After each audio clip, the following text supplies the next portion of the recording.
자, 한 주를 시작하는 월요일입니다. 우리가 마음을 단단히 먹고 우리 집 가정 경제를 좀 탄탄하게 만들어 보죠. 이 시간 함께하는 박태훈 전문가 인사 나눠보겠습니다. 안녕하세요. 안녕하세요. 동키 여러분의 고민을 면밀히 살피는 천리안 박태훈입니다. 네, 환영합니다. 어서 오십시오. 네, 안녕하셨어요. 네, 지난주에 정말 많은 분들의 고민을 해결해 주셨어요. 네. 오늘도 기대해 보면서 어떤 내용을 살펴볼까요? 네. 요즘 돈키호테에서 연금 문제에 대해서 좀 많이 다뤘던 것 같아요. 맞아요. 저 역시도 많이 이야기를 했는데요. 하지만 이렇게 강조하는 이유는 그 연금 준비란 게 항상 뒷전이 되기 때문이에요. 무엇보다 연금 준비가 뒷전이 된 건 지금 당장 생활도 여유롭지 않은데 노후 준비까지 하는 게 매우 벅차다고 느끼는 분들이 많다라는 거예요. 그래서 마치 좀 부끄럽지만 제가 다이어트를 중요성을 알지만 막상 실천은 하루 이틀 미뤄지고 내일부터 이러고 있습니다. 이런 것처럼 많은 분들이 연금 문제를 차일피일 미루고 있는데요. 그래서 오늘은 이 사태의 심각성에 대해서 이야기를 해볼까 합니다. 맞아요. 근데 다이어트 한 번쯤 해보신 분들, 금연에 대해서 마음을 먹어보신 분들은 다 아실 거예요. 진짜 어렵다. 근데 네. 그것만큼 연금이 비슷한 거다라는 말씀이시잖아요. 네. 자, 월요일 아침부터 좀 무겁긴 합니다. 우리가 심각성과 문제점을 정확히 알아야 개선할 수 있다라는 의미에서 준비한 시간이니까 일단 잘 들어보자고요. 우선 어떤 점이 가장 문제라고 보십니까? 아마 다른 전문가들도 언급해 주셨겠지만 은퇴는 언제 하는 게 좋을까요? 제가 생각하기에는 은퇴 시점은 네. 경제적인 은퇴가 가능한 시기인 것 같습니다. 그게 어떤 말이죠? 이 말은 경제적인 은퇴란 직장을 더 이상 다닐 수 없는 나이가 되어서 하는 물리적인 은퇴 시기가 아니라 더 이상 수입 활동을 하지 않아도 노후 생활을 영위할 수 있는 은퇴를 말하는 건데요. 네. 2023년 기준 65세 이상 노인 인구의 상대적 빈곤율은 38.2%입니다. 즉 다시 말해서 5명 중에 2명 정도가 빈곤한 상태라면 사실 굉장한 심각한 수준이잖아요. 이런 집계를 매체나 뉴스에서 접하더라도 우리가 보통 에휴 큰일이네 하고 그냥 넘어가죠. 하지만 더 이상 이게 남의 이야기가 아닙니다. 5명 중에 2명이라면은 내 부모가 될 수도 있고요. 우리의 미래가 될 수도 있습니다. 제가 얼마 전 10년 전에 상담했던 부부에게 연락을 받았어요. 10년 전에 상담해드렸던 분들. 네, 벌써 그렇게 됐더라고요. 그 당시 그분들이 노후 준비를 조금 더 미루고 싶어 하셨는데 지금 벌써 68세가 되니까 당장 내일 모레 70세부터 어떻게 살아야 될지 너무나 막막하다고 연락을 주셨어요. 10년 전에 상담했던 분들인데 그 당시에는 노후가 와닿지 않다가 이제 68. 아니 근데 노후 준비를 미루다가 이제서야 연락을 주신 거잖아요. 네. 어떻게 하다 이렇게 된 거예요? 68이면 너무 늦지 않았나요? 그렇죠. 음. 근데 이제 보통 이제 우리가 1958년생들을 뭐라고 부르는지 아세요? 58년생이면 저희 부모님 연세 때인데. 네, 맞아요. 네. 여러 가지 표현이 있는데 베이비 부머 세대라고도 부르고요. 하우스 푸어족, 낀 세대, 샌드위치 세대 등 여러 표현이 있는데요. 이 중에서 샌드위치 세대란 부모 부양과 자녀 양육, 이중고를 겪는 중년층을 일컫는 말이에요. 마치 샌드위치처럼 양쪽에 끼어서 경제적이라든지 정신적인 어려움을 겪는 세대를 의미합니다. 네. 네.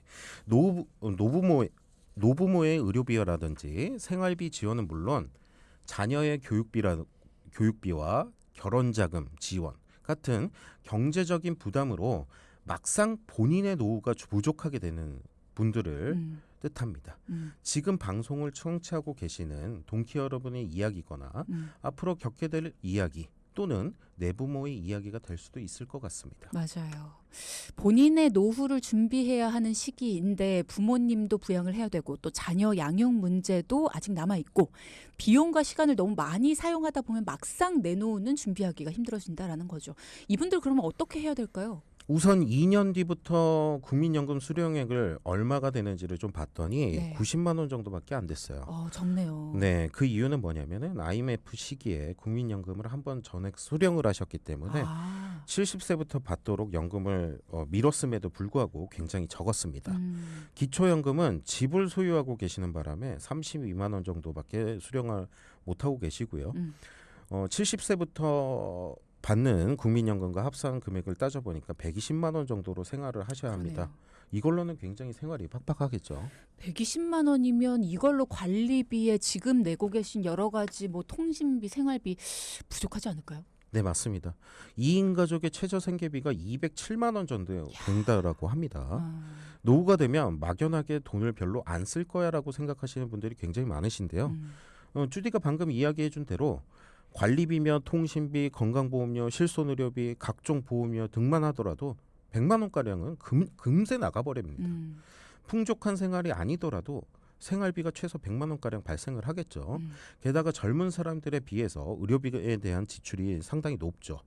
현 상태라면은 주택연금을 활용해서 모자란 연금을 해결하는 방법 외에는 딱히 묘수가 없어 보입니다. 여기서 말하는 주택연금이라는 것은 주택금융공사에서 보증을 서서 은행에서 대출을 받도록 보증을 서주는 금액을 가지고 연금으로 환산해서 그쵸. 종신토록 받을 수 있게 되는 것을 주택연금이라고 합니다. 만약에 내 집이라도 있으면 이제 주택연금도 가능하겠지만 그것마저도 지금 없으신 상황이거나 뭐 그런 경우에는 상당히 불안하실 수밖에 없는 것 같아요. 네, 맞아요. 은퇴 시점에 부모 부양과 자녀 양육을 하고 났더니 집밖에 안 남더라. 사실 이런 분들이 대부분이시거든요. 이제 그렇죠. 그런 분들 같은 경우가 바로 오늘 사연의 주인공 같은 그런 분들이 아닐까 싶어요. 네, 맞습니다. 음. 대다수의 분들이 부모를 부양하거나 자녀를 양육해오면서 내 집 마련의 꿈을 안고 열심히 살아오셨잖아요. 하지만 노후를 준비해야 된다는 것을 학습하지 못했다는 게 굉장히 아쉽고요. 그만큼 여유가 없었어요. 노후 준비란 노후에 살아갈 모습을 예상해서 그에 맞게 준비하는 건데요. 고정 지출을 예상을 해봐야 합니다. 전기세, 수도세, 난방비 등 발생하고요. 핸드폰 없으신 분들 없으시잖아요. 그리고 통신비에 그리고 건강보험료, 각종 보험료 등 고정 지출을 반드시 예상을 해봐야 됩니다. 네. 노후에 겪게 될 의료비도 예상을 해서 내게 맞는 보험을 준비를 해야 되고요. 노후를 위해서 준비해야 할 뭐 이런 부분에 대해서 꼭 염두를 해보셔야 합니다. 요즘에 관리비 폭탄 맞았다 하는 분들 굉장히 많으시거든요. 한번 생각을 해보면 평수 상관없이 정말 몇십만 원씩은 관리비로 그냥 후딱 나가버려요. 그러니까 이런 것들만 일단 따져놓고 제하더라도 나 충분히 괜찮을까? 이런 고민이 걱정이 안 될 수가 없단 말이죠. 그만큼 현실적인 부분을 인지하고 적극적인 대처를 해놔야 된다, 준비를 해놔야 된다라는 말씀이신 거네요. 네, 맞습니다. 저희가 상담을 하다 보면은 또 안타까운 점이 자녀들은 부모님의 노후를 그리 심각하게 생각하지 않은 경우가 많아요. 요즘 늦은 취업이라든지 결혼자금 등으로 부모님의 도움을 받는 경우가 많잖아요. 그렇죠. 가정을 이룬 후에도 먹고 살기 바빠서 부모님을 부양하는 경우도 예전보다 드물고 그만큼 부모님의 노후를 신경 쓰기도 힘듭니다. 그리고 대부분의 부모님들이 노후에 경제적으로 자녀들에게 손 벌리기를 원치 않으세요. 아플 때 부담을 주고 싶어 하지도 않으시고요. 맞아요. 그렇다면 지금부터 노후를 위해서 준비를 해서 대응을 하셔야 되거든요. 그렇다면 지금부터 연금 상품이라든지 아니면은 은행에 적금이 됐든지 어떤 방법을 통해서라도 노후에 경제적 약자가 되는 시기를 적극적으로 좀 준비를 하셨으면 좋겠습니다. 네. 자, 그럼 이번에는 직접 관련된 내용으로 상담을 해주신 분의 이야기를 들어보고요. 이분에겐 어떤 솔루션을 주셨는지 전반적으로 이야기를 쭉 정리해 보도록 할게요. 사연부터 함께 듣겠습니다.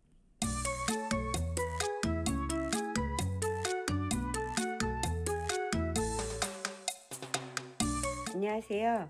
저는 경기도 화성에서 살고 있는 40대 후반 직장인입니다. 작년까지는 부모님 두 분 모두 소일거리를 하셨는데 올해부터 은퇴하시고 연금으로 생활을 하고 계세요. 부모님을 만날 때마다 그리고 통화를 할 때마다 넌 노후 준비 어떻게 하고 있냐? 라는 이야기를 귀에 딱지가 앉을 정도로 하고 계십니다. 노후 준비를 해야 된다는 건 알지만 현재 경제적으로 그닥 여유롭지가 않아요. 뭘 어떻게 얼마나 준비를 해야 되는지도 잘 모르겠고요.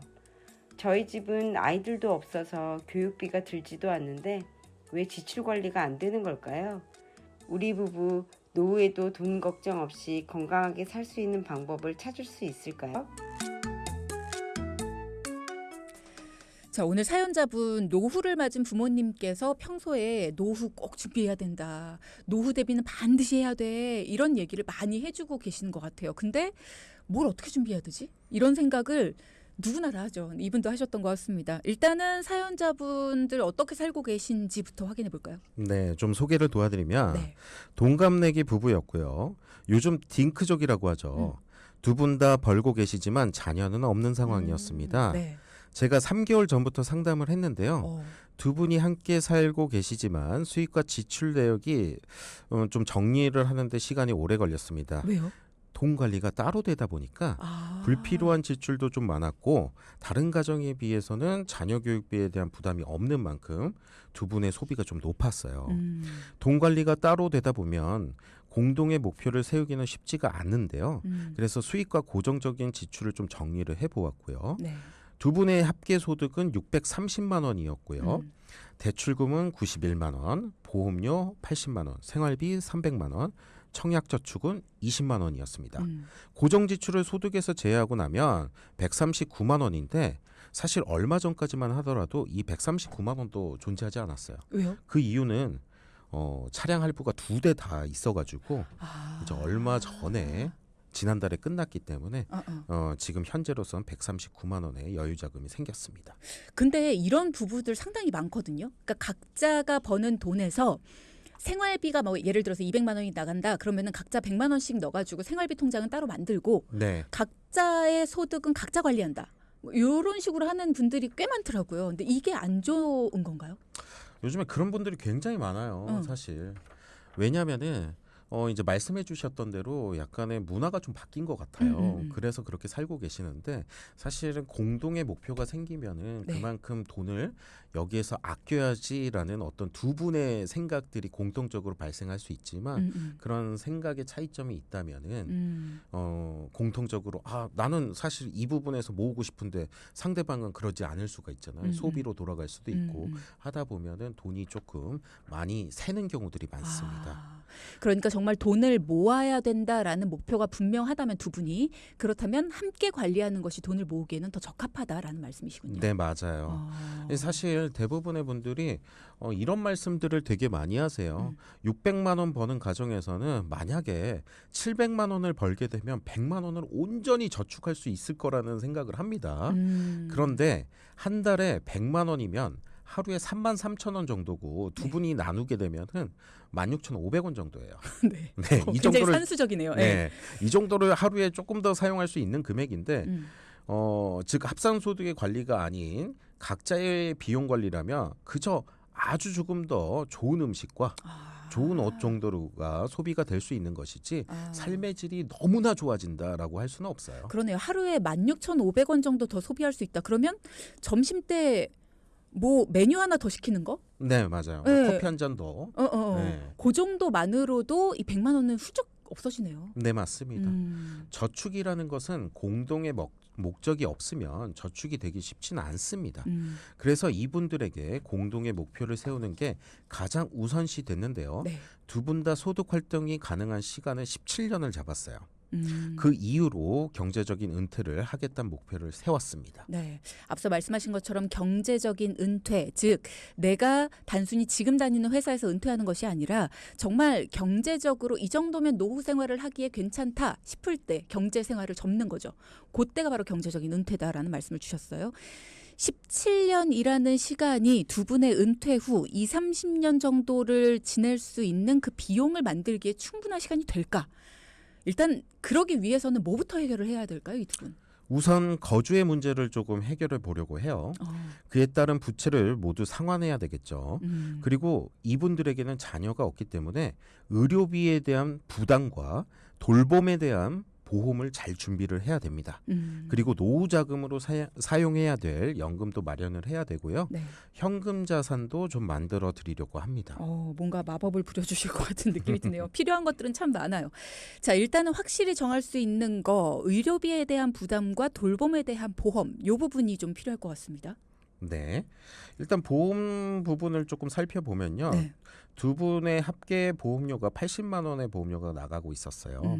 남편분의 지인에게 2년 전 리모델링을 받으셨다고 합니다. 남편분은 종합보험을 32만 원, 실손의료비 2만 원, 치아보험 4만 원, 운전자 보험 5만 원, 합계 43만 원. 아내분은 종합보험 20만 원, 실손의료비 3만 원, 치아보험 4만 원, 운전자 보험 4만 원, 간병보험 6만 원, 합계 31만 원이었어요. 게다가 지금 현재 남편분은 간병인 보험까지 가입 고려 중이셔서 보험료는 더 높아질 뻔했습니다. 일단 두 분이 합계 80만 원. 그냥 금액적으로만 봐도 좀 높다라는 생각이 듭니다. 어떻게 네. 조정을 해주셨습니까? 무엇보다 두 분의 진단비의 크기와 범위에 초점을 좀 맞췄고요. 네. 각종 수술비 특약을 좀 더해드렸어요. 여기서 더 더했어요? 네. 응. 그리고 이제 치아 점검을 받고 오셔서 두 분 다 치아 보험을 좀 정리하는 형태로 했고요. 그리고 운전자 보험은 매우 비싸게 설계가 되어 있어서 좀 조정을 해드렸습니다. 간병 보험은 자녀가 없기 때문에 조금 더 필요성이 있다고 생각이 됐지만 비용이 좀 높아서 조정을 좀 해드렸고요.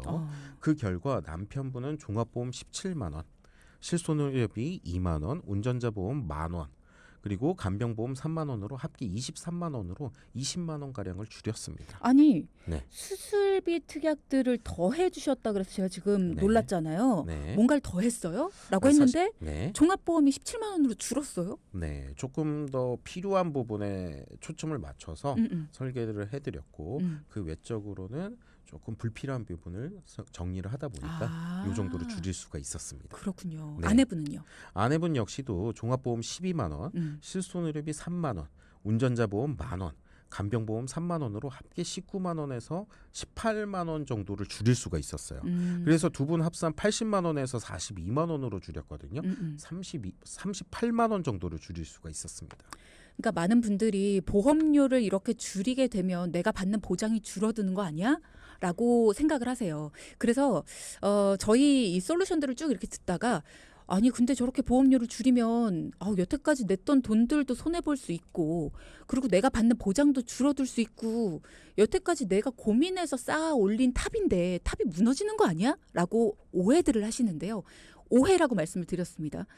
보장은 오히려 탄탄해집니다. 그 부분은 절대 변하는 게 아니고요. 그리고 내가 냈던 돈에서 손해를 본다? 그걸 손해보지 않도록 만들기 위해서 전문가가 개입을 하는 거거든요. 자, 전문가가 개입해서 손해보지 않도록 그리고 여러분이 받으시는 보장에 문제가 없게 오히려 더 탄탄하게 만들어 드리면서 금액을 반으로 줄였어요. 자, 이 부분이 전문가가 도와드리는 부분입니다. 그래서 여유가 이만큼이나 생겼습니다. 이분들은 지금 여유가 한 38만 원 정도가 생겼어요. 네. 그렇죠. 현금 흐름을 다시 한번 살펴보면은 수입 630만 원, 보험료 42만 원, 대출 상환금 91만 원, 생활비 300만 원.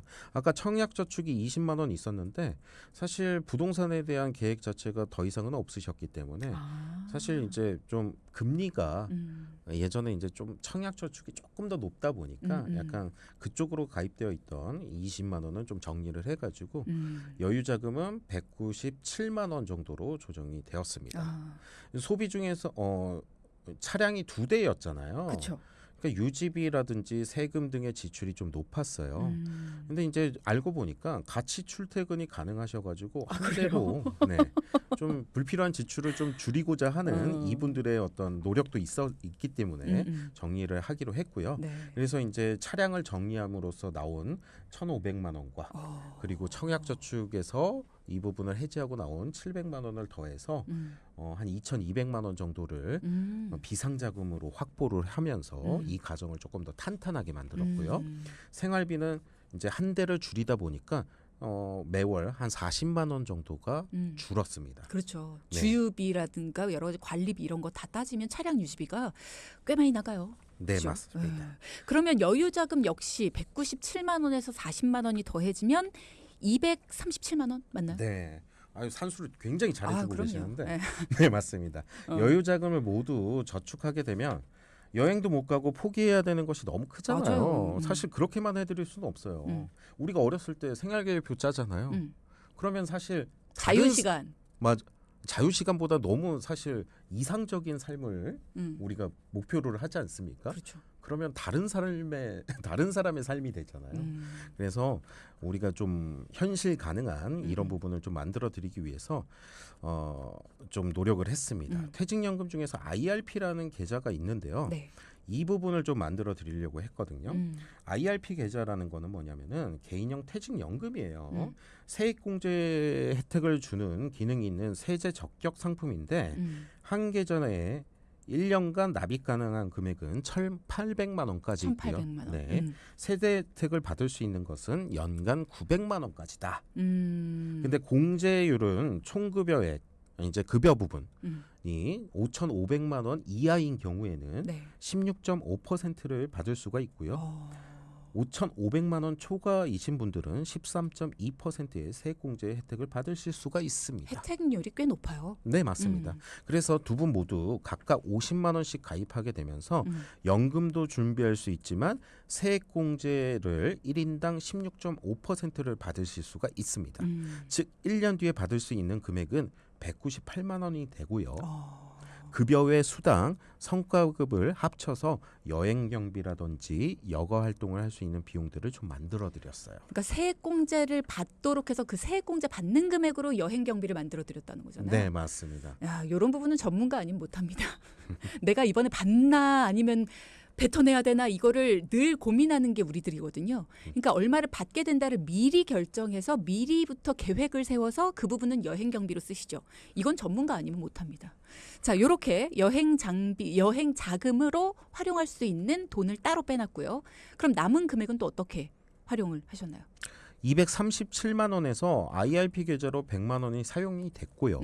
나머지 137만 원이 남는데요. 네. 사연자분 부부는 대출 상환이 91만 원이 되고 있었어요. 20년 상환 중에서 3년이 상환이 된 상태입니다. 네. 17년 정도 상환 기간이 남아 있는데 7년을 앞당겨서 10년 후에는 대출 상환을 모두 끝마치는 계획을 좀 세워드리고 싶었습니다. 이 방법을 이제 84만 원씩 5년간을 모으게 되면 5,040만 원 정도인데요. 네. 5년을 추가적으로 거치를 해두게 되면 6,250만 원이 되죠. 근데 이제 10년 뒤에 대출 잔여금을 보면 6,650만 원입니다. 그러니까 400 이렇게 되기 때문에 대출 상환을 계획을 할 수가 있었습니다. 그러니까 5년 정도를 모아서 7년을 앞당긴다. 괜찮네요. 네, 맞습니다. 역시 포인트를 굉장히 잘 짚어주셨는데 시간을 잘 활용한다면 가능하겠죠. 10년 뒤에 대출 잔액은 6,650만 원이라고 했는데 만약 그대로 7년을 91만 원씩 상환을 한다면 그 금액은 7,644만 원이 돼요. 그렇죠. 지금까지 5년 지금부터 5년을 84만 원씩 모으게 되면 5,040만 원이 되고요. 그 금액을 5년 정도 더 거치를 해두면 6,250만 원이 된다고 말씀드렸잖아요.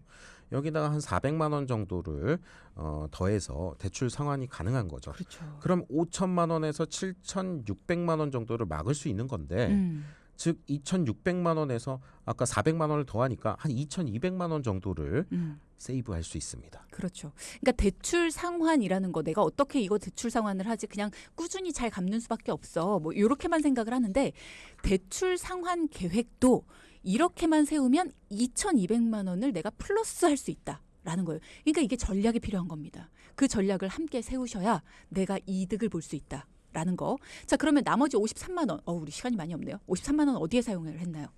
비과세 연금을 만들어 드리려고 해요.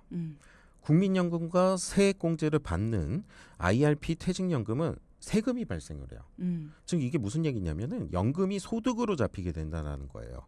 연금이 소득이 많으면 많을수록 건강보험료가 높아질 수 있기 때문에 네. 비과세 연금도 적절하게 섞어주시는 게 좋습니다. 비과세의 조건은 1년간 1,800만 원. 월 150만 원 이하가 되어야 하고요. 10년 이상 유지가 되어야 합니다. 우선 현재 50만 원으로 준비를 하기로 했습니다. 10년 납입하고 65세부터 연금을 수령하게 된다면 납입원금은 6천만 원이지만 연금 기준액은 1억 1천만 원 정도 되고요. 월 45만 원 정도를 연금 소득에 포함되지 않게 수령할 수가 있습니다. 그게 중요하네요. 연금 소득에 포함되지 않게. 자, 이러면 노후 준비 다 된 건가요? 여기에서 이제 17년이잖아요. 네. 근데 지금 현재 주디가 정리해 주신 여러 가지 형태를 스타트하는 게 맞습니다. 음. 그런데 여기서 끝이 아닙니다. 음. 대출 상환을 목적으로 5년 동안 모으던 84만 원 5년 뒤에는 어떻게 되죠? 더 이상 납입하지 않아도 되잖아요. 그렇죠. 그만큼 여유 자금이 생기기 어허, 때문에 그러네요. 그때 ISA 계좌를 좀 만들어 드리면서 음. 노후된 차량이라든지 음. 가전 바꾸실 수 있는 자금을 좀 만들어 드리려고 하고요. 음. 10년 뒤가 되면 대출 상환이 끝나게 되면 91만 원 더 이상 발생하지 않잖아요. 음. 그리고 우리가 연금으로 넣던 음. 50만 원도 더 이상 납입하지 않잖아요. 음. 그렇게 되면 추가적으로 10년 뒤, 5년 뒤에 우리가 모을 수 있는 금액들이 훨씬 더 많습니다. 아하. 네, 그렇게 추가적인 관리를 통해서 이후에 다른 저축들을 이어갈 수 있도록 도와드리도록 하고 상담을 마무리했습니다. 오늘도 수고 많이 하셨습니다. 고맙습니다. 네, 감사합니다. 네.